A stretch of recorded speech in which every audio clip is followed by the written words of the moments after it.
Hello students. तो आज जो टॉपिक हम पढ़ने वाले हैं उस चैप्टर का नाम है मोशन। ये क्लास 9th का चैप्टर फिजिक्स का फर्स्ट चैप्टर है जिसको मोशन का नाम देते हैं।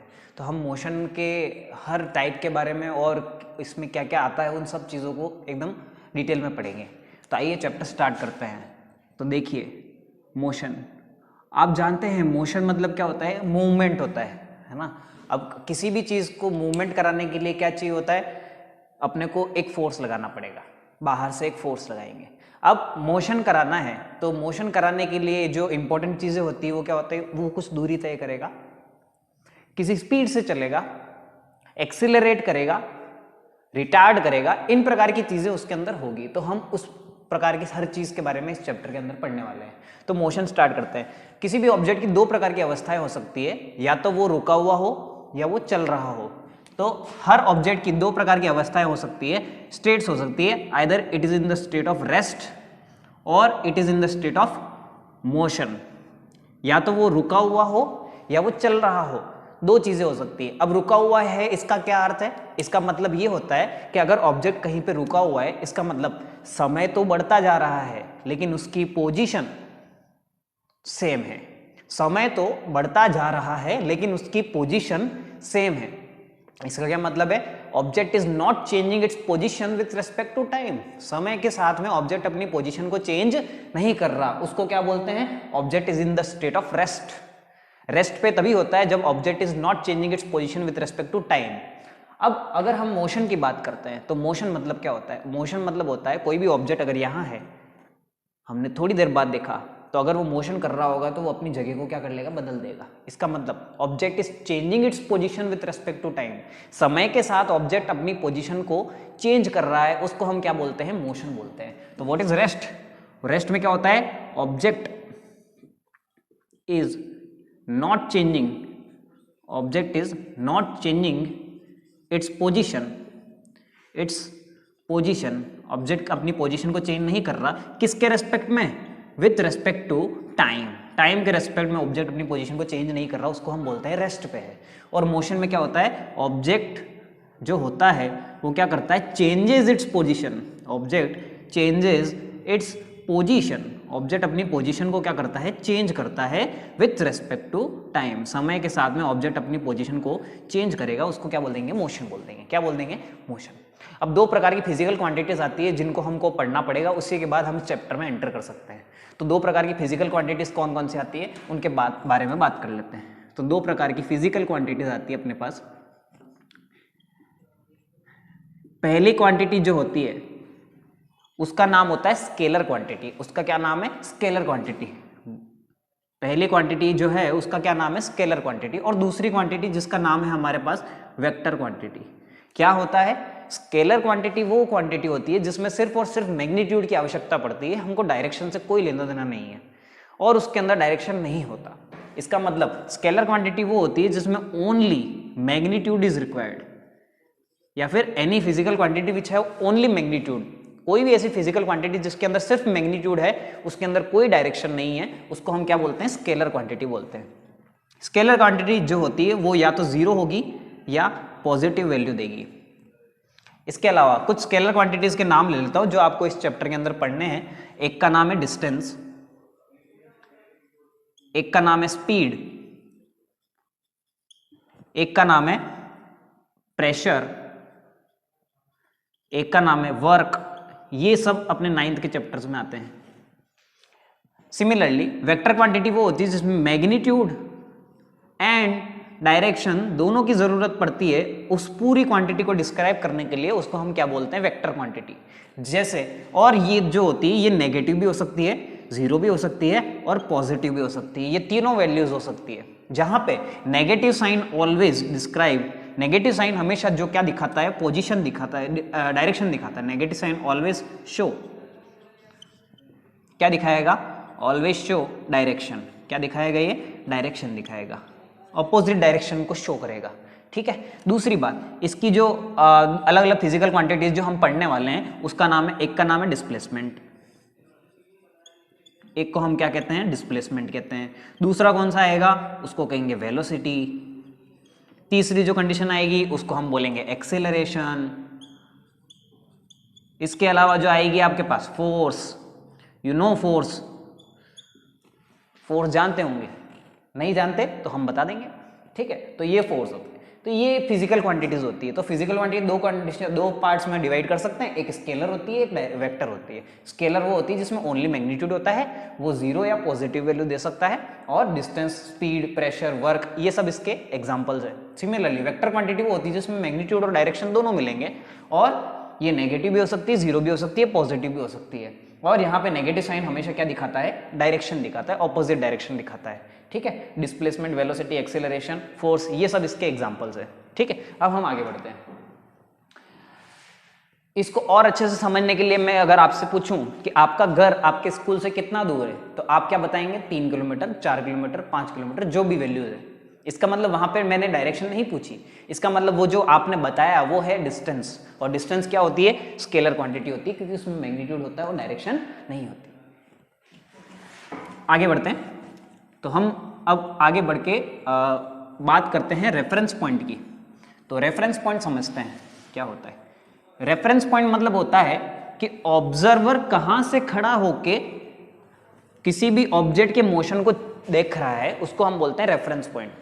तो कोई भी ऑब्जेक्ट जो रेस्ट पे होता है या मोशन पे होता है, ये डिपेंड करता है रेफरेंस पॉइंट के ऊपर कि ऑब्जेक्ट को कहां से देखा जा रहा है, ऑब्जर्वर कहां खड़ा है, ऑब्जर्वर कहां से देख रहा है, इन सब चीजों पे डिपेंड करता है ऑब्जेक्ट का, किसी भी ऑब्जेक्ट का मोशन। जैसे अगर मैं एग्जांपल दूं कि एक गाड़ी है, उस गाड़ी पे 2 लोग बैठे हुए हैं और एक इंसान फुटपाथ पे दूसरी साइड खड़ा हुआ है। अब ये गाड़ी मोशन में है, और अगर मोशन में है तो अगर आप फर्स्ट पर्सन ये इसके नजरिए से देखते हैं, तो ये दोनों ऑब्जेक्ट ये दोनों पर्सन अपनी पोजीशन को क्या कर रहे हैं, चेंज कर रहे हैं। और अगर अपनी पोजीशन चेंज कर रहे हैं तो ये दोनों इसके रेस्पेक्ट में किस पे हो जाएंगे, मोशन में हो जाएंगे। किस पे हो जाएंगे, मोशन में हो जाएंगे, क्योंकि ये यहां खड़ा है और इसके रेस्पेक्ट में ये दोनों ऑब्जेक्ट अपनी पोजीशन को लगातार क्या करते जा रहे हैं, चेंज करते जा रहे हैं। इसका मतलब अगर इसके रेफरेंस पॉइंट के व्यू से देखते हो तो दोनों ऑब्जेक्ट किस पे है, मोशन में है। बट अगर आप इस पर्सन के रेस्पेक्ट में देखते हो इसको, तो पहले भी ये इसी के आगे बैठा था, गाड़ी चला रहा था, और अभी भी थोड़ी देर बाद अगर वापस देखेंगे तो ये अभी भी उसके आगे ही बैठा है और गाड़ी चला रहा है। इसका मतलब इसके रेस्पेक्ट में इसकी पोजीशन चेंज नहीं हुई, और अगर इसकी पोजीशन चेंज नहीं हुई तो ये वाला पर्सन इसके रेस्पेक्ट में किस पे हो गया, रेस्ट पे हो गया, और ये वाला पर्सन इसके रेस्पेक्ट में किस पे हो गया, मोशन में हो गया। तो ये मोशन और रेस्ट ये किस पे डिपेंड करता है, ये डिपेंड करता है रेफरेंस पॉइंट से, कहां से आप किसी भी ऑब्जेक्ट को एनालाइज कर रहे हो, देख रहे हो, ये चीज उसके ऊपर डिपेंड करती है। आइए आगे बात करते हैं। अब हम चैप्टर के अंदर एक एक टॉपिक ले लेके चलते हैं। तो सबसे पहले जो टॉपिक लेके चलता हूं उस टॉपिक का नाम है डिस्टेंस। तो देखिए डिस्टेंस के बारे में बात करते हैं। क्या होती है डिस्टेंस? अगर आप डिस्टेंस के बारे में समझना चाहते हैं, डिस्टेंस मतलब होता है total path covered by the object. Object के द्वारा जो टोटल पाथ कवर किया जाता है उसको हम क्या बोलते हैं, डिस्टेंस बोलते हैं। तो डिस्टेंस क्या होती है, it is the total path covered by object. Object द्वारा जो टोटल पाथ कवर किया जाता है उसको क्या बोलते हैं, डिस्टेंस बोलते हैं। क्या बोलते हैं, डिस्टेंस। इसको किससे डिनोट कर सकते हो, इसको डिनोट कर देंगे, डिनोटेड बाय, आप बोल देते एस से डिनोट कर दो, एस से डिनोट कर देंगे। अच्छा, डिस्टेंस की यूनिट क्या होगी, इसकी जो यूनिट होगी वो यूनिट क्या हो सकती है, इसकी यूनिट होगी मीटर और कभी कभी किलोमीटर, ये दोनों यूनिट होगी। अगली बात करते हैं, ये कौन सी क्वांटिटी है, it is a scalar quantity. ये कौन सी क्वांटिटी है, it is the scalar quantity. ये स्केलर क्वांटिटी है क्योंकि इसमें सिर्फ मैग्नीट्यूड की जरूरत है, डायरेक्शन की कोई जरूरत नहीं है। अगली बात करते हैं, ये डिपेंड करता है पाथ पे, it depend on path, depend on path followed. ये पाथ पे डिपेंड करेगा। क्या मतलब है इसका, मतलब पाथ मतलब जिस रास्ते से जाया जा रहा है। फॉर एग्जांपल ये पॉइंट ए है, ऑब्जेक्ट यहां से चलना चाहता है और ये बी तक पहुंचना चाहता है, तो इसके पास यहां तक जाने में बहुत सारे अलग अलग रास्ते हैं। एक तो ये सीधा चला जाए, एक घूम के जाए, एक थोड़ा और घूम के जाए, एक थोड़ा और घूम के जाए। तो जब भी अलग अलग रास्ते से जाएगा तो डिपेंड करेगा कि कौन से रास्ते से जाया जा रहा है और उसकी डिस्टेंस कितनी आएगी। हर पाथ में इसकी डिस्टेंस जो आएगी वो क्या आएगी, अलग अलग आएगी। इसलिए ये किस पे डिपेंड करता है, पाथ पे डिपेंड करता है। किस पे डिपेंड करता है, पाथ पे डिपेंड करता है। तो ये आपका डिस्टेंस का बेसिक पार्ट होता है। क्या होता है ये, it is the total path covered by the object denoted by S. इसकी यूनिट होगी मीटर या kilometre. It is a scalar quantity. और ये किस पे डिपेंड करती है, depend on the path followed. अगर स्केलर क्वांटिटी है इसका मतलब ये क्या होगी, either it will be zero और पॉजिटिव, या तो ये जीरो होगा या क्या होगा, पॉजिटिव होगा। दो एग्जांपल देखते हैं, उन एग्जांपल के बेस पे हम बात करते हैं। अगर कोई ऑब्जेक्ट यहां से यहां तक जा रहा है, ए से बी तक स्ट्रेट लाइन में मूव किया, और ये डिस्टेंस जो है ये 5 मीटर की है, तो इसकी डिस्टेंस कितनी हो जाएगी। बहुत मुश्किल सवाल है। तो इसका आंसर क्या होगा, इसकी जो टोटल डिस्टेंस हो जाएगी वो टोटल डिस्टेंस क्या हो जाएगी, 5 मीटर। कितने मीटर, 5 मीटर। सिमिलरली अगर कोई ऑब्जेक्ट को यहां से जाना है, ए से जाना है और बी तक जाना है, और इसका जो रास्ता है वो ये वाला रास्ता है, इसमें जो ये 90 डिग्री का एंगल बन रहा है, और ये जो डिस्टेंस है ये 3 मीटर है, ये जो डिस्टेंस है ये 4 मीटर है। तो बताओ ए से बी तक जाने में कितना डिस्टेंस लगा। तो ए से बी तक जाने में जो डिस्टेंस लगेगी वो आपकी टोटल डिस्टेंस कवर अप हो जाएगी 3 मीटर प्लस 4 मीटर। तो टोटल आंसर कितना आ जाएगा, 7 मीटर आ जाएगा। ये आपकी क्या हो जाएगी, टोटल डिस्टेंस हो जाएगी। सिमिलरली अगर कोई ऑब्जेक्ट है, ये आपका फर्स्ट हो जाएगा, ये सेकंड हो जाएगा, और थर्ड देखो, अगर कोई ऑब्जेक्ट है वो सर्कुलर पाथ में मूव कर रहा है, और सर्कुलर पाथ में मूव करके ये 7 मीटर की इसकी क्या है, रेडियस है। अगर सर्कुलर पाथ में मूव कर रहा है ए से, तो ये ऐसे जा रहा है और वापस यहां तक आया, तो बताइए टोटल 1 राउंड, एक पूरा राउंड कवर करने में इसको कितना डिस्टेंस कवर करना पड़ेगा। तो आप जानते हैं सर्कल में अगर ऑब्जेक्ट गोल गोल घूम रहा है तो वो सरकमफेरेंस पर घूम रहा है, और सरकमफेरेंस का फॉर्मूला क्या होता है, 2 पाई आर। 2 pi are. अगर आप इसमें वैल्यू रखते हैं 2, और पाई की वैल्यू कितनी 22/7, और आर की वैल्यू कितनी 7, तो ये कैंसिल आउट हो जाएगा। 22 × 2 कितना हो जाएगा, 44 मीटर। यानी कि total distance cover by object in 1 round will be equal to 44 metre. अगर वो इतने ही ज्यादा से ज्यादा राउंड काटता है, 5 राउंड काटता है, तो 44 को हम मल्टीप्लाई कर देंगे 5 से। तो ये आपकी क्या हो जाती है, टोटल डिस्टेंस ट्रैवल हो जाती है। इसको डिस्टेंस कहते हैं। अब मैं आपको डिस्प्लेसमेंट के बारे में बताता हूं। तो देखिए डिस्प्लेसमेंट क्या होता है।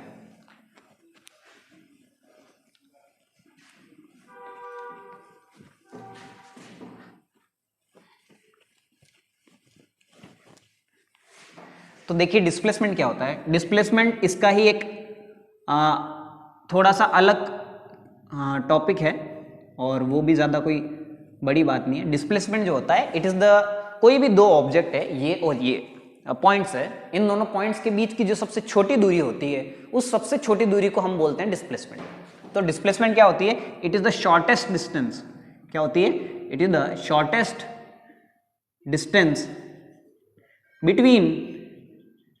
Between 2 points. किसी भी 2 पॉइंट्स के बीच की जो छोटी से छोटी दूरी होगी, उस छोटी से छोटी दूरी को हम क्या बोलते हैं, डिस्प्लेसमेंट बोलते हैं। ठीक है। और हमेशा जब भी दो ऑब्जेक्ट के बीच की जो शॉर्टेस्ट डिस्टेंस होती है, वो जनरली जो होती है हमारे पास, वो होती है स्ट्रेट लाइन, है ना। तो the shortest distance is a straight line. क्या होती है, स्ट्रेट लाइन। स्ट्रेट लाइन होती है, इसका क्या अर्थ है, आप ऑब्जेक्ट जहां से चला है और ऑब्जेक्ट जहां पे जाके रुका है, उसके बीच की एक सीधी रेखा खींच लीजिए, उस सीधी रेखा की वैल्यू निकाल दीजिए, और आपके पास क्या आ जाएगा, आंसर आ जाएगा।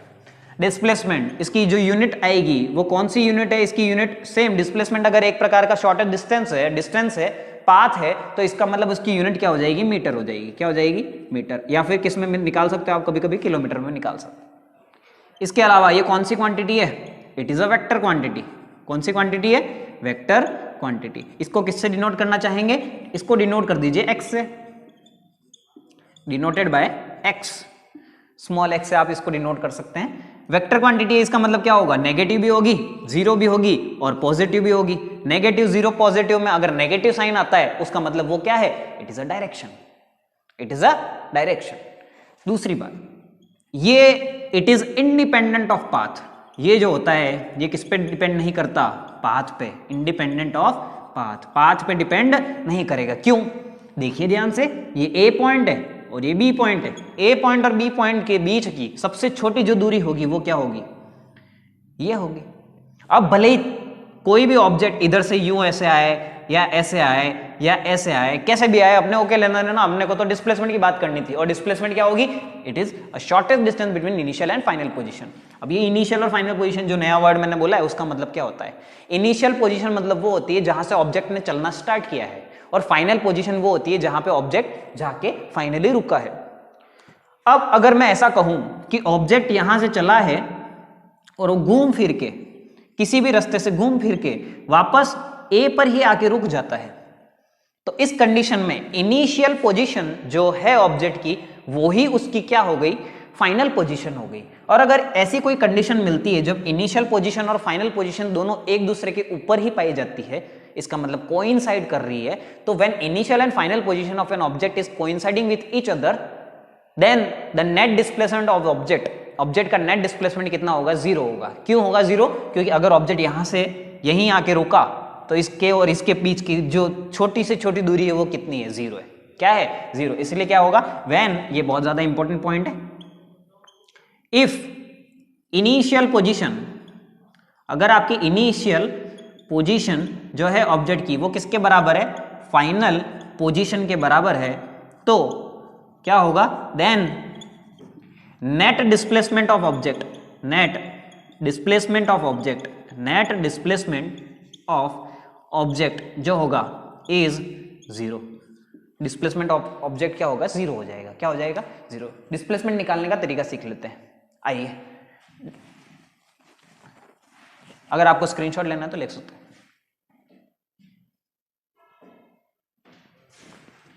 आइए, डिस्प्लेसमेंट निकालना, डिस्टेंस निकालना, ये दोनों अपन तरीके सीखते हैं। देखिए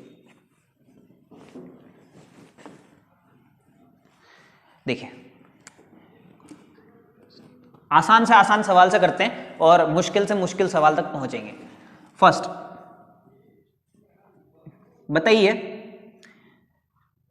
ये ए पॉइंट है, ये बी पॉइंट है, और ये जो डिस्टेंस है ये 5 मीटर की डिस्टेंस है। बताइए इसकी डिस्टेंस भी बताइए और इसकी डिस्प्लेसमेंट भी बताइए। तो इसकी जो डिस्टेंस हो जाएगी वो कितनी हो जाएगी, 5 मीटर, और डिस्प्लेसमेंट भी कितनी हो जाएगी, 5 मीटर, दोनों बराबर आ गई। आगे देखते हैं, अगर ऑब्जेक्ट ए से चला है और बी पर जाके रुका है और वो इस रास्ते से मूव कर रहा है और ये 90 डिग्री का एंगल बनाया है उसने, तो इसमें आप डिस्टेंस बताइए और डिस्प्लेसमेंट बताइए। अगर आप इसमें डिस्टेंस कवर करेंगे तो ये 3 मीटर हो जाएगा फॉर एग्जांपल, और ये 4 मीटर हो जाता है, तो इसकी जो डिस्टेंस और डिस्प्लेसमेंट हो जाएगी वो कितनी हो जाएगी, डिस्टेंस देखिए आप इसकी कितनी होगी, 3 मीटर प्लस 4 मीटर, इसका मतलब इसका टोटल डिस्प्लेसमेंट कितना आ जाएगा, 7 मीटर। आगे देखिए डिस्प्लेसमेंट, देखिए डिस्प्लेसमेंट के लिए शॉर्टेस्ट डिस्टेंस निकालनी है, ये शॉर्टेस्ट डिस्टेंस नहीं थी। शॉर्टेस्ट डिस्टेंस क्या होगी आपको पता है, it will be straight line, object की इनिशियल और फाइनल पोजीशन के बीच की जो स्ट्रेट लाइन होगी वो। क्या आप ये पाइथागोरस थ्योरम से निकाल सकते हैं, ये हाइपोटेन्यूज हो जाएगा आपका। तो हाइपोटेन्यूज का स्क्वायर जो होता है वो क्या होता है, बेस के स्क्वायर प्लस परपेंडिकुलर के स्क्वायर के बराबर आता है। ये हाइपोटेन्यूज का स्क्वायर है, बेस का स्क्वायर क्या है, मतलब 3 का स्क्वायर, परपेंडिकुलर का स्क्वायर मतलब 4 का स्क्वायर। तो हाइपोटेन्यूज का स्क्वायर किसके बराबर आएगा, 3 के स्क्वायर प्लस 4 के स्क्वायर के बराबर। तो हाइपोटेन्यूज का स्क्वायर किसके बराबर, 9 प्लस 16, और 9 प्लस 16 कितना होगा, 25, और 25 को आप क्या लिख सकते हैं, 5 का स्क्वायर, स्क्वायर से स्क्वायर कैंसिल आउट, और हाइपोटेन्यूज की वैल्यू कितनी आ जाएगी, 5 मीटर। तो ये शॉर्टेस्ट डिस्टेंस आ जाएगी। देखिए इस कंडीशन में आपकी डिस्प्लेसमेंट और डिस्टेंस की वैल्यू अलग अलग आई है। आगे देखें थर्ड पॉइंट, अगर कोई ऑब्जेक्ट गोल घूम रहा है, ये डिस्टेंस आपकी 7 मीटर है, ए पॉइंट से चला है, गोल घूम के वहीं पहुंचा है, तो बताइए टोटल डिस्टेंस इन 1 राउंड, एक राउंड काटा इसने, 1 राउंड, पूरा एक राउंड कंप्लीट कर चुका है, तो उसमें डिस्टेंस कितनी होगी, डिस्टेंस आप निकाल चुके हो थोड़ी देर पहले, कितनी आएगी, 2πr के बराबर। कितना आएगा, पाई की वैल्यू कितनी होती है, 22/7, और आर की वैल्यू कितनी है, 7, 7 से 7 कैंसिल, कितना आ गया, 44 मीटर आ गया। अब आप डिस्प्लेसमेंट की बात करेंगे, तो आप देखिए ऑब्जेक्ट ए से चला और ए पे ही जाके रुका, तो इनिशियल पोजीशन किसके बराबर हो गई, फाइनल पोजीशन के बराबर, और इनिशियल और फाइनल पोजीशन अगर सेम हो जाती है तो net displacement of an object will be equal to 0। Object का डिस्प्लेसमेंट किसके बराबर आ जाएगा, 0 मीटर के बराबर आ जाएगा। सिमिलरली एक और क्वेश्चन देखते हैं, अगर ऑब्जेक्ट पूरा नहीं घूमा, आधा घूमा, आधा घूमा तो क्या होगा, ये आपका सेमी सर्कल है, इसका ये रहा सेंटर, और ये जो डिस्टेंस है इसको आप 7 मीटर मान लीजिए। इस कंडीशन में देखिए अगर आपका ऑब्जेक्ट सेमी सर्कल घुमाए, इसका मतलब ए से बी तक गया और वो कैसे गया, through arc AB, AB arc से गया। तो इसमें आप डिस्टेंस बताइए और डिस्प्लेसमेंट बताइए। तो डिस्टेंस देखिए, अगर आप इसमें डिस्टेंस देखेंगे तो क्या होगी, AB से जाएगा तो पूरा घूमने में कितना लगता है, 2πr, आधा घूमा तो 2πr का कितना लगेगा, आधा, 2 से 2 कैंसल, πr बच जाएगा, और पाई की वैल्यू कितनी, 22/7, r की वैल्यू कितनी, 7, कितना कट जाएगा और कितना आ जाएगा, 22 मीटर आ जाएगा। अब आप इसी में डिस्प्लेसमेंट की वैल्यू निकालिए। अगर आप इसमें डिस्प्लेसमेंट की वैल्यू निकालते हैं तो ध्यान से देखिए, डिस्प्लेसमेंट की वैल्यू निकालेंगे तो डिस्प्लेसमेंट क्या होता है, आप जानते हैं, shortest distance between initial and final position. A से चला है, बी तक पहुंचा है, तो सबसे छोटी जो दूरी हो जाएगी वो क्या हो जाएगी, ये। और ये क्या है, एक तरीके का डायामीटर है, और डायामीटर क्या होता है, रेडियस का डबल। क्या होता है, रेडियस का डबल। इसका मतलब क्या हो जाएगा, ये 7 मीटर और ये 7 मीटर, कितना हो जाएगा, ये हो जाएगा 7 + 7, कितना हो जाएगा, 14 मीटर। डिस्प्लेसमेंट इसका कितना आ जाएगा, 14 मीटर आ जाएगा। ये आपका क्या होता है, डिस्टेंस और डिस्प्लेसमेंट होता है। ठीक है, चलिए आगे बढ़ते हैं।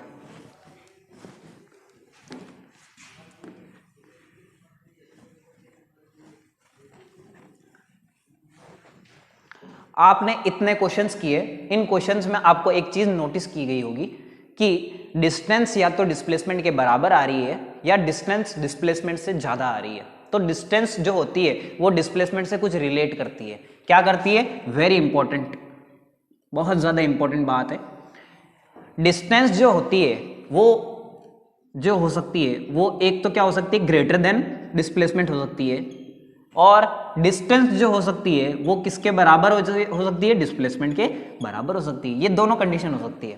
कभी भी डिस्टेंस छोटी नहीं आएगी, distance will not come less than displacement, displacement से कम कभी भी डिस्टेंस नहीं आ सकती। तो इस कंडीशन में आप क्या बोल सकते हो, इस कंडीशन में आप कंक्लूजन निकाल सकते हैं, distance is always greater than equal to displacement. Distance जो आएगी वो क्या आएगी, always greater than equal to क्या आएगी, आपके डिस्प्लेसमेंट से हमेशा क्या आएगी, ज्यादा आएगी, या क्या आएगी, बराबर आएगी।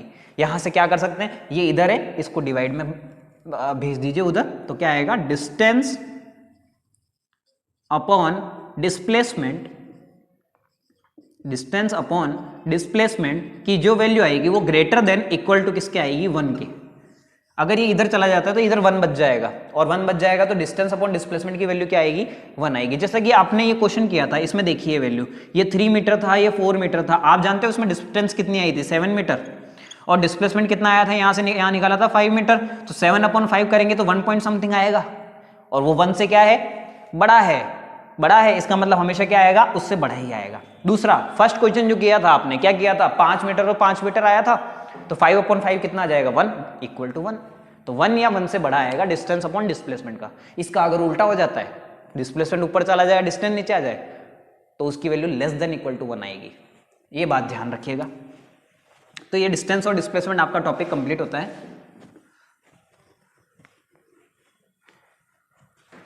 हम आगे बात करते हैं तो स्पीड की बात करते हैं। तो व्हाट इज स्पीड, क्या होती है स्पीड मतलब होता है total distance cover by the object in a unit time. किसी पर्टिकुलर समय में ऑब्जेक्ट ने कितनी दूरी को तय किया है उसको हम क्या बोलते हैं, स्पीड बोलते हैं। क्या बोलते हैं, स्पीड। तो इसको डेफिनेशन बोलें तो क्या बोलेंगे, it is defined as total distance covered by an object in unit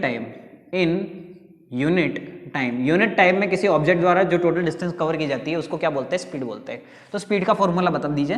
speed का जो फॉर्मूला होता है वो क्या होता है, टोटल डिस्टेंस, इसका फॉर्मूला है टोटल डिस्टेंस अपॉन क्या होगा, टोटल टाइम। यूनिट की बात करते हैं, क्वांटिटी की बात करते हैं, तो आप जो क्वांटिटी कहेंगे वो कौन सी क्वांटिटी हो जाएगी, ये it is a scalar quantity. कौन सी क्वांटिटी है, स्केलर क्वांटिटी है। Scalar quantity either it will be either 0 और पॉजिटिव, 0 या क्या होगी, पॉजिटिव होगी। इसके अलावा आपके पास जो स्पीड आती है वो इसकी यूनिट क्या होगी, तो डिस्टेंस की यूनिट होती है मीटर, टाइम की यूनिट होती है सेकंड, तो इसकी जो यूनिट आ जाएगी ऊपर मीटर आ जाएगा, नीचे सेकंड आ जाएगा। इसको कभी कभी ऐसे लिखा जाता है, मीटर सेकंड -1। इसको ऐसे भी लिखा जा सकता है, ठीक है। तो ये आपका क्या होता है, मीटर पर सेकंड इसकी यूनिट होती है। इसके अलावा आप अगर स्पीड की बात करते हैं तो स्पीड में इसके अलावा तो और कुछ नहीं आएगा। एवरेज स्पीड निकालनी है तो टोटल डिस्टेंस निकालना पड़ेगा और नीचे क्या आ जाएगा, टोटल टाइम आ जाएगा, ठीक है। तो ये आपका स्पीड होता है। देख लीजिए, जैसे मैं आपको एक क्वेश्चन देता हूं,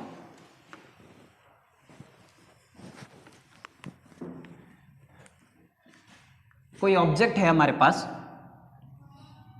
वो ऑब्जेक्ट ए से बी तक गया और उसने जो टोटल डिस्टेंस ट्रैवल किया वो 120 मीटर ट्रैवल किया, और ट्रैवल करने में जो टाइम लगा उसको, वो टाइम लगा है उसको 120 सेकेंड, 120 सेकेंड लगे। तो इसका मतलब इसकी जो टोटल इसकी जो एवरेज स्पीड आएगी वो स्पीड क्या आएगी, इसकी जो स्पीड आएगी वो क्या आएगी, टोटल डिस्टेंस अपॉन क्या आएगा, टोटल टाइम आएगा। अच्छा, टोटल डिस्टेंस कितनी है बताइए, 120 मीटर, और टोटल टाइम कितना है 120 सेकेंड। तो यहाँ से 120 अपॉन 120 कितना हो जाएगा 1, तो यहाँ क्या आ जाएगी 1 मीटर पर second. What do you mean by this distance, ये स्पीड, सॉरी ये स्पीड से आप क्या समझते हैं, इस स्पीड का क्या अर्थ है, इसका ये अर्थ है कि 1 सेकंड में ऑब्जेक्ट कितनी स्पीड से कितनी दूरी तय कर रहा है, 1 मीटर। 1 सेकंड में ऑब्जेक्ट कितनी दूरी तय कर रहा है, 1 मीटर। इसको क्या बोलते हैं, it is the speed.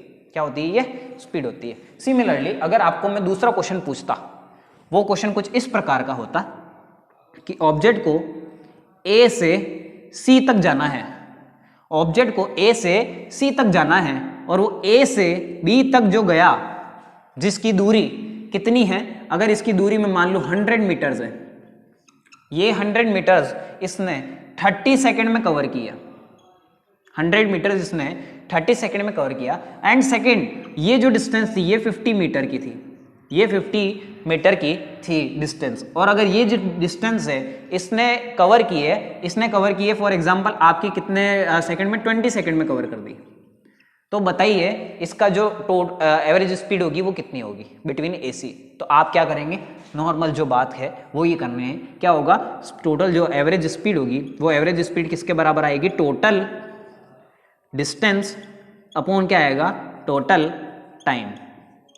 Total distance upon total time. Total distance बताइए 100 तो यहाँ तक है, और अगली डिस्टेंस कितनी है 50, 100 प्लस 50 हो जाएगा, और टोटल टाइम कितना हो जाएगा, यहाँ तक जाने में 30 सेकेंड और यहाँ तक जाने में 20 सेकेंड। तो क्या हो जाएगा 30 प्लस 20 सेकेंड कितना हो जाएगा 150 मीटर अपॉन 50 सेकेंड। यहाँ से क्या आ जाएगा, 0 से 0 कैंसिल, ये कैंसिल, ये 3 आ गया। तो इसकी यूनिट क्या, इसकी वैल्यू क्या आ जाएगी 3 मीटर पर सेकेंड। ये आपकी क्या आ जाएगी, एवरेज स्पीड आ जाएगी। इसका मतलब 1 सेकंड में एवरेजली वो कितना कवर कर रहा है, 3 मीटर कवर कर रहा है, ठीक है। तो ये आपका क्या होता है, स्पीड होता है। अब स्पीड में एक बहुत बड़ा चक्कर है, बहुत बड़ा चक्कर है। क्या चक्कर है स्पीड में, एक सबसे बड़ा चक्कर ये है कि हमेशा, मेरी बात पे गौर करना, हमेशा जब भी आपको स्पीड निकालनी है तो आपको टोटल डिस्टेंस की जरूरत पड़ती है। हमेशा जब भी आपको स्पीड निकालनी है तो टोटल डिस्टेंस की जरूरत पड़ती है। हमेशा जब भी आपको स्पीड निकालनी है तो टोटल डिस्टेंस की जरूरत पड़ती है। मैं बार बार रिपीट कर चुका हूं। इसका मतलब यह है कि आपको हमेशा ऑब्जेक्ट की अगर किसी भी दो पोजीशन के बीच की जो डिस्टेंस निकालनी है तो उसमें आपको क्या चाहिए होगा, टोटल डिस्टेंस की जरूरत पड़ेगी। बिना टोटल डिस्टेंस के आप क्या कर सकते हो, उसकी वैल्यू नहीं निकाल सकते। इसका क्या अर्थ है, अगर मैं आपको ये क्वेश्चन बताता हूं,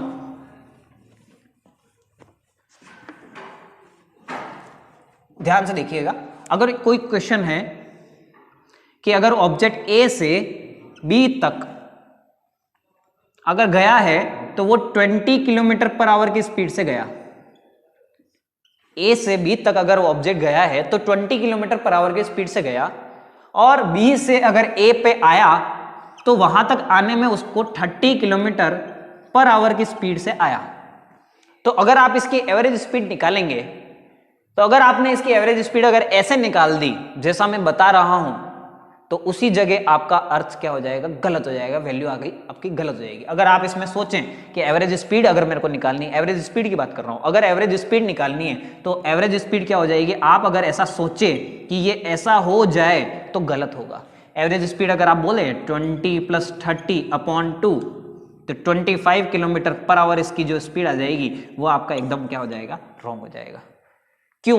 क्योंकि मैंने अभी थोड़ी देर पहले 3 बार बात रिपीट करी है कि टोटल अगर स्पीड चाहिए, एवरेज स्पीड चाहिए, तो आपको टोटल डिस्टेंस चाहिए होता है और टोटल टाइम चाहिए होता है। उसके बिना आप कभी भी एवरेज स्पीड नहीं निकाल पाएंगे।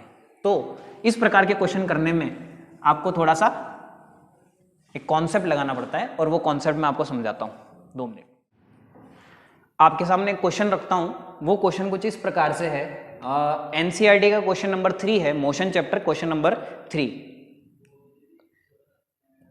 उसमें एक लड़का है अब्दुल, वो घर से स्कूल जाता है और स्कूल से वापस घर आता है। तो वो क्वेश्चन मैं आपको सामने करके बताता हूं, देखिएगा।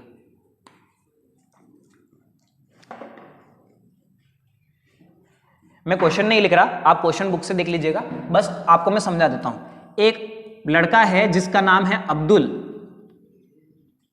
अब्दुल है, वो अपना घर से स्कूल जाता है।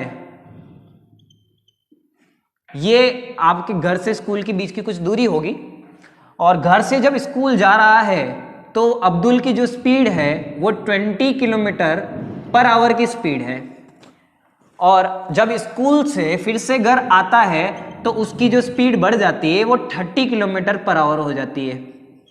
ये ऊपर नीचे हो सकता है, घर से स्कूल अगर जा रहा है तो 30 या ऐसा जो हो सकता है, बट ये दोनों आपके पास आपको पैरामीटर्स दे रखे हैं। घर से स्कूल और स्कूल से घर की जो स्पीड दे रखी है वो 20 किलोमीटर पर आवर और 30 किलोमीटर पर आवर रिस्पेक्टिवली दे रखी है। आपको इसका एवरेज स्पीड निकालनी है। Find average speed of Abdul. क्या निकालना है? Find average speed of Abdul. ध्यान से समझेंगे। अब ये निकालना है, तो अब अगर आपको ये निकालना है तो ध्यान से समझिएगा। आप घर से स्कूल की जो दूरी है उसको आप x मान लीजिए। घर से स्कूल की जो दूरी है उसको हम क्या मान लेते हैं? x। क्या मान लेते हैं? x। तो बताइए घर से स्कूल और स्कूल से घर की जो टोटल डिस्टेंस हो जाएगी वो कितनी हो जाएगी? बताइए। Total distance travelled by Abdul. Total distance travelled by Abdul. Abdul द्वारा जो टोटल डिस्टेंस ट्रेवल की जाएगी वो कितनी हो जाएगी बताइए? घर से स्कूल कितना? x, और स्कूल से घर वापस कितना? x। वो उसी रास्ते से गया तो कितने हो जाएगी? 2x metre. कितना हो जाएगा? 2x metre. अब देखिए, आपको मैंने बताया था एवरेज स्पीड निकालने के लिए क्या चाहिए होता है? टोटल डिस्टेंस और टोटल टाइम। अब टाइम तो दे नहीं रखा, तो क्या करना पड़ेगा? टाइम निकालना पड़ेगा। कैसे निकालेंगे? देखिए, टोटल टाइम निकालते हैं। तो पहले होम टू स्कूल का निकालें, घर से स्कूल का निकालते हैं। घर से स्कूल के बीच में स्पीड बराबर क्या होता है? Distance upon time. Speed is equal to क्या होता है? Distance upon time. घर से स्कूल गया तो कितनी स्पीड से गया? 20। तो स्पीड बराबर क्या होगा? डिस्टेंस। डिस्टेंस कितनी है घर से स्कूल के बीच में? x, और टाइम को क्या मान लीजिए? t1 मान लीजिए। यहां से t1 की वैल्यू निकालिए। t1 की वैल्यू कितनी आ जाएगी? x upon 20। सिमिलरली स्कूल से घर की वैल्यू बताइए। स्कूल से घर की वैल्यू बताएंगे तो क्या होगा? 30 किलोमीटर पर आवर की स्पीड से जा रहा है। स्पीड बराबर क्या होता है? Distance upon time. और स्कूल से घर की जो दूरी है वो भी कितनी है? x, और टाइम कितना है? इसमें t2 मान लीजिए। अलग समय लगेगा। जब गाड़ी की स्पीड तेज होती है तो कम समय लगता है, तो अलग समय लगेगा। तो क्या होगा? t2 बराबर क्या आएगा? x upon 30। आपके पास टाइम भी आ गए, t1 और t2। आपको क्या निकालना है? Average speed. क्या निकालना है आपको? Average speed. तो देखिए, एवरेज स्पीड क्या फॉर्मूला बताया था आपको? उसी फॉर्मूले पे स्टिक करना है। क्या होगा? Total distance upon total time. Total distance upon total time. तो टोटल डिस्टेंस कितनी हो जाएगी बताइए? x प्लस एक्स, और टोटल टाइम कितना हो जाएगा? t1 plus t2। बताइए x प्लस एक्स कितना होगा? 2x। और t1 की वैल्यू बताइए आप। t1 की वैल्यू आपको उधर दे रखी है कितनी? x upon 20 plus x upon 30, ये t2 की वैल्यू। एलसीएम लीजिए नीचे की तरफ। नीचे अगर एलसीएम लेंगे तो 30 और 20 का कितना होता है? 60। 60 डिवाइड बाय 20 कितना? 3 को x से मल्टीप्लाई कीजिए, कितना आएगा? 3x प्लस 60 डिवाइड बाय 30 कितना होगा? 2 को x से मल्टीप्लाई कितना आएगा? 2x। ये वैल्यू क्या दे देगी आपको बताइए? ये ऊपर आ जाएगा 2x और ये मल्टीप्लाई हो जाएगा 60 से, divide by 3x plus 2x कितना हो जाएगा? 5x। x से x क्या कर लोगे? कैंसल आउट, और 5 1 जा 5, 5 12 जा 60, 12 2 जा कितना आ जाएगा? 24 किलोमीटर पर आवर। तो ये आपका क्या आ गया? इसका एवरेज आंसर आ गया। This is the final answer. अब इतना क्यों करें? इतना लंबा आंसर कैसे निकाले? याद भी रहे या नहीं रहे, इससे बढ़िया आपके लिए मैं एक छोटा सा फॉर्मूला लेके आया हूं। वो फॉर्मूला एग्जैक्ट आपके इस कंडीशन में बैठेगा। ध्यान से सुनिएगा, एक एक पॉइंट इंपॉर्टेंट है उसका। अगर कोई ऑब्जेक्ट सेम डिस्टेंसेस अलग अलग स्पीड से ट्रेवल करता है, अगर कोई ऑब्जेक्ट सेम डिस्टेंस अलग अलग स्पीड से ट्रेवल करता है, मान लीजिए एक बार जो आधी डिस्टेंस ट्रेवल की वो v1 स्पीड से की, आधी डिस्टेंस जो ट्रेवल करी वो v2 डिस्टेंस से की। अगर कोई ऑब्जेक्ट सेम डिस्टेंस अलग अलग स्पीड से ट्रेवल करता है तो उसका एवरेज स्पीड जो हो जाता है, उसके एवरेज स्पीड की जो वैल्यू आती है, ध्यान से समझिएगा, उसकी जो एवरेज स्पीड की जो वैल्यू आती है वो आती है v average will be equal to 2 times v1 v2 upon v1 plus v2। ये डायरेक्ट फॉर्मूला लगेगा। v1 क्या, एक बार वाली स्पीड, v2 क्या, दूसरी बार वाली स्पीड। इसमें लगा के देखिए आपका आंसर 100% आएगा। क्या आएगा, 2 टाइम्स v1 कितना है 20, v2 कितना है 30, v1 कितना है 20 प्लस v2 कितना है 30। अगर आप इसको सॉल्व करेंगे तो क्या आएगा, 2 मल्टीप्लाई बाय 20 मल्टीप्लाई बाय 30, नीचे 20 प्लस 30 कितना हो जाएगा 50। 0 से 0 कैंसल, 5 1 जा 5, 5 4 जा 20, 3 4 जा 12, 12 2 जा कितना आ जाएगा 24 किलोमीटर। क्या आपका आंसर फिर से आ गया। जब 2 लाइन में आंसर आ रहा है तो इतनी रामायण क्यों करें। बट ये कंडीशन है, अगर ऑब्जेक्ट सेम डिस्टेंसेस ट्रैवल करता है अलग अलग स्पीड से, अगर ऑब्जेक्ट सेम डिस्टेंस ट्रैवल करता है अलग स्पीड से, तो उसका जो एवरेज स्पीड आती है वो उसका एवरेज स्पीड निकालने का फॉर्मूला ये होता है। देख लीजिए, ये फॉर्मूला बहुत ज्यादा इंपॉर्टेंट है, बहुत ज्यादा इंपॉर्टेंट है। आप हायर क्लासेस में जाएंगे 11th क्लास में, तो 11th क्लासेस में भी आपको ऐसे टॉपिक्स मिलेंगे। दूसरी बात, ये इस प्रकार के क्वेश्चन जो होते हैं, ऐसे टर्म्स अपने को कॉम्पिटिटिव एग्जाम, ओलंपियाड्स, इन सब में बहुत ज्यादा इंपॉर्टेंट हेल्प देता है। ठीक है, तो ये देख लीजिए, मैं आपको लिखा देता हूं। ये तो एक क्वेश्चन का आंसर हुआ जो आपने पूरा मेथड निकाल के किया, बट इसका एक शॉर्टकट ट्रिक है। ये शॉर्टकट ट्रिक आपकी काम आ सकती है ओलंपियाड्स और उन सब के अंदर। तो मैं आपको लिखाता हूं, ये काफी ज्यादा इंपॉर्टेंट बात है, इंपॉर्टेंट करने नोट करने की बात है। क्या है, if an object covers equal distance, अगर एक ऑब्जेक्ट कवर करता है equal distance with different speed,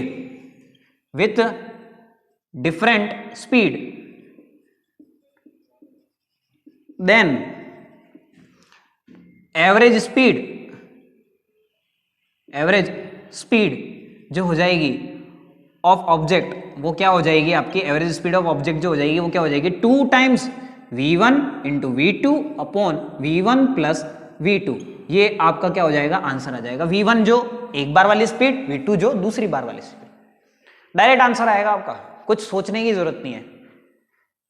तो ये आपका क्या हो जाता है, कॉन्सेप्ट हो जाता है। आप अगर पूरे मेथोडोलॉजी से जाते हो तो भी आपका आंसर वही आएगा, और अगर आप इस फॉर्मूले से जाते हैं तो भी आंसर वही आएगा। तो ये आपका क्या होता है, स्पीड होती है।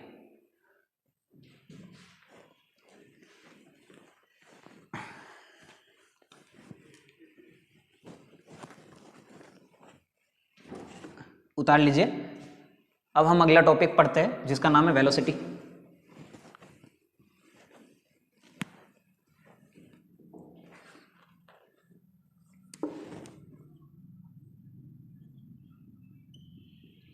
Velocity, what do you mean by velocity. Velocity जो होता है, इसका मतलब होता है displacement of an object with respect to time. Displacement of an object with respect to time, उसको हम क्या बोलते हैं, वेलोसिटी बोलते हैं। तो वेलोसिटी क्या होती है, it is the net displacement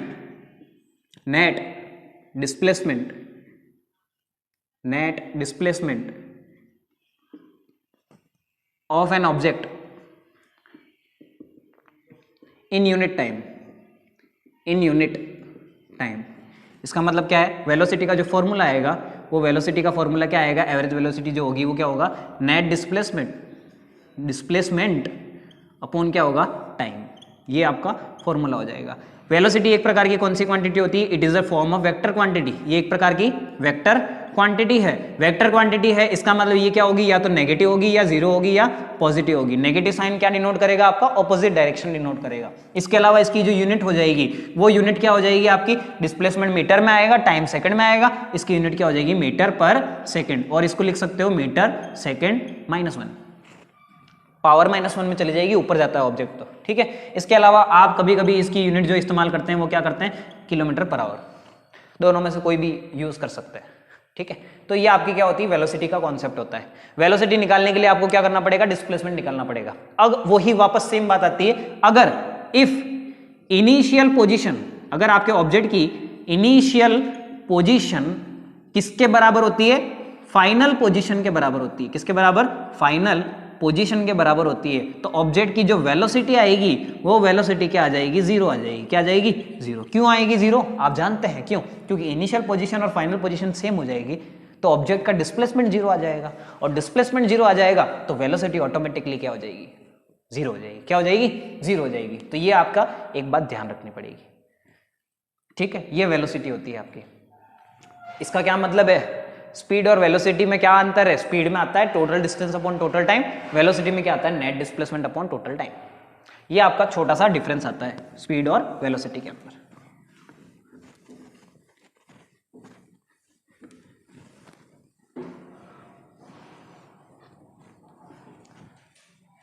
तो स्पीड के बेस पे हम दो प्रकार के मोशन को हम स्टडी कर सकते हैं। एक प्रकार का जो मोशन आता है उसको बोलते हैं यूनिफॉर्म मोशन, और एक प्रकार का जो मोशन आता है उसको बोलते हैं नॉन यूनिफॉर्म मोशन। तो उन दोनों के बीच का जो डिफरेंस है वो भी हम कवर कर लेते हैं। तो क्या होता है uniform and non uniform motion, देखिए यूनिफॉर्म मोशन, यूनिफॉर्म को हम अगर डिफाइन करें, what do you mean bye uniform, uniform मतलब होता है सेम, जैसे आप यूनिफॉर्म पहन के जाते हैं स्कूल में, what do mean by uniform, uniform क्या होती है, यूनिफॉर्म मतलब होता है सभी बच्चे समान, एक जैसे। तो किसी भी प्रकार का मोशन जो एक जैसा दिखे हमेशा, उसको हम क्या बोलते हैं, यूनिफॉर्म मोशन। और एक जैसा कब दिखेगा, जो समान दूरी को समान समय में ट्रेवल करे, इक्वल डिस्टेंस को इक्वल इंटरवल ऑफ टाइम में कवर करे, उसी को क्या बोलेंगे, यूनिफॉर्म मोशन। तो यूनिफॉर्म मोशन क्या होगा, when equal distance is travelled by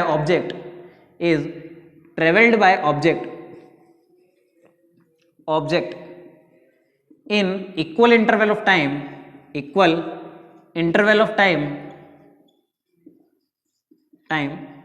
it is said to be in uniform motion. It is said to be in uniform motion. Said to be in uniform motion. उसको क्या बोलेंगे, uniform motion में है।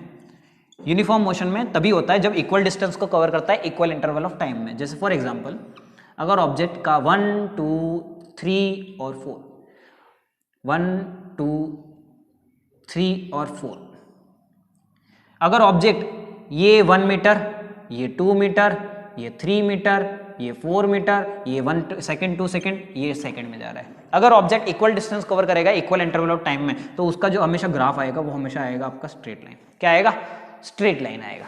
दूसरी बात, अगर ऑब्जेक्ट नॉन यूनिफॉर्म मोशन में होता है, तो नॉन यूनिफॉर्म मोशन क्या होता है, नॉन यूनिफॉर्म मोशन मतलब बराबर नहीं है, और बराबर नहीं है इसका मतलब क्या हो गया, बराबर डिस्टेंस कवर नहीं करेगा। It will not cover equal distances, it will cover unequal distances, but time interval same रहेगा। टाइम इंटरवल क्या रहेगा, सेम रहेगा। तो when an object covers unequal distance in equal interval of time, then it is said to be non uniform motion. तो क्या होगा, when unequal distance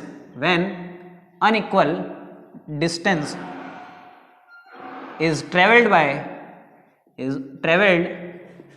by object in equal interval of time,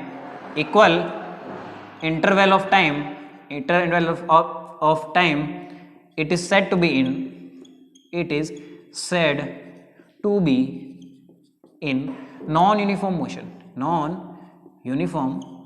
It is said to be non-uniform motion. इसका क्या अर्थ है, अगर आपका object unequal distances cover कर रहा है